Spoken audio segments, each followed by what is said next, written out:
बच्चों 100 शब्द प्रति मिनट गति का डिक्टेशन। Yes start.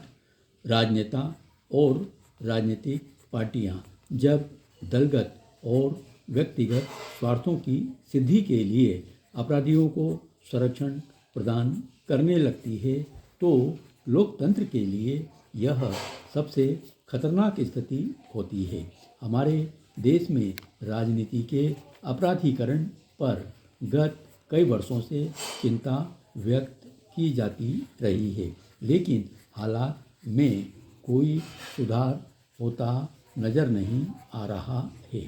राजनीतिज्ञों और अपराधियों की साठगांठ निरंतर मजबूत होती जा रही है।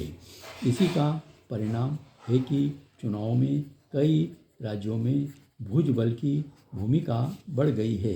राजनीति के अपराधीकरण के लिए सर्वाधिक जिम्मेदार कांग्रेस पार्टी है, जो स्वाधीनता के बाद अधिकांश समय केंद्र और राज्यों में सत्तारूढ़ रही है। अब तक यह बात केवल चर्चाओं, प्रतिपक्षी पार्टियों के सदस्यों के आरोपों और भुक्तभोगियों तक ही सीमित थी, किंतु अब इसकी पुष्टि हो गई है।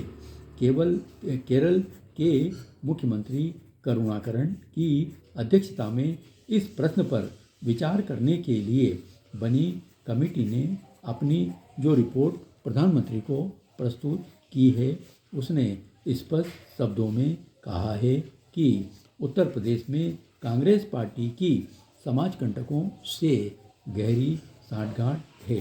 रिपोर्ट में कहा गया है कि कांग्रेस वालों को अब यह असत्य भाषण बंद कर देना चाहिए कि उनकी समाज कंटकों से कोई साठगांठ नहीं है। रिपोर्ट में यह भी सलाह दी गई है कि पार्टी को अब समाज कंटकों से अपना रिश्ता तोड़ना चाहिए, वरना इसकी प्रतिष्ठा को भारी क्षति होगी। यह तो नहीं कहा जा सकता कि कांग्रेस का नेतृत्व और पार्टी के सदस्य करुणाकरन समिति की रिपोर्ट पर गंभीरतापूर्वक विचार करके उस पर अमल करने का प्रयास भी करेंगे या नहीं, क्योंकि समाज कंटकों से उनके रिश्ते इतने मजबूत हो चुके हैं कि उन्हें तोड़ पाना आसान नहीं है। ऐसा नहीं है कि नेतृत्व इस बात से अनभिज्ञ हो, किंतु उसकी भी अपनी व्यवस्था है। सत्ता सिंहासन पर पहुंचने के लिए समाज कंटकों का सहयोग पार्टी के वरिष्ठ नेताओं तक को भी आवश्यक लगने लगा है और उनके साठगांठ उन्हें सुहा रही है।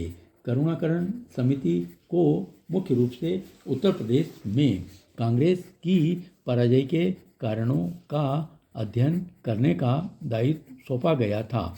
यह रिपोर्ट भी मूलतः उत्तर प्रदेश के बारे में ही है, किंतु देश के सभी राज्यों में कांग्रेस पार्टी कमोबेश इस रोग से ग्रस्त है। इसलिए यह जरूरी है कि करुणाकरन समिति की रिपोर्ट पर गंभीरतापूर्वक पार्टी में विचार किया जाए।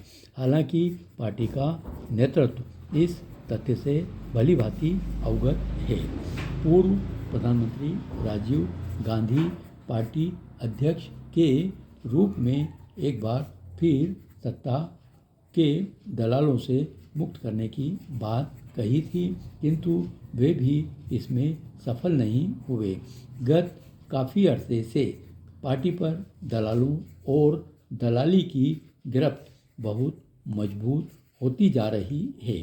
करुणाकरन समिति ने अपनी रिपोर्ट में स्पष्ट कहा है कि यह सफाई देने से कोई फायदा नहीं है कि हमने समाज कंटकों को चुनाव में खड़ा नहीं किया।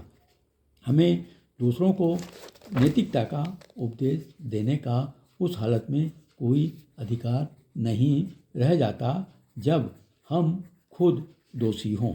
यदि राजनीति के अपराधीकरण को रोका नहीं गया और इस समस्या पर काबू नहीं पाया गया तो कांग्रेस फिर इसका खामियाजा भुगतेगी। करुणाकरण समिति की यह चेतावनी गंभीर और पार्टी के भविष्य की ओर संकेत देने वाली है। धन्यवाद।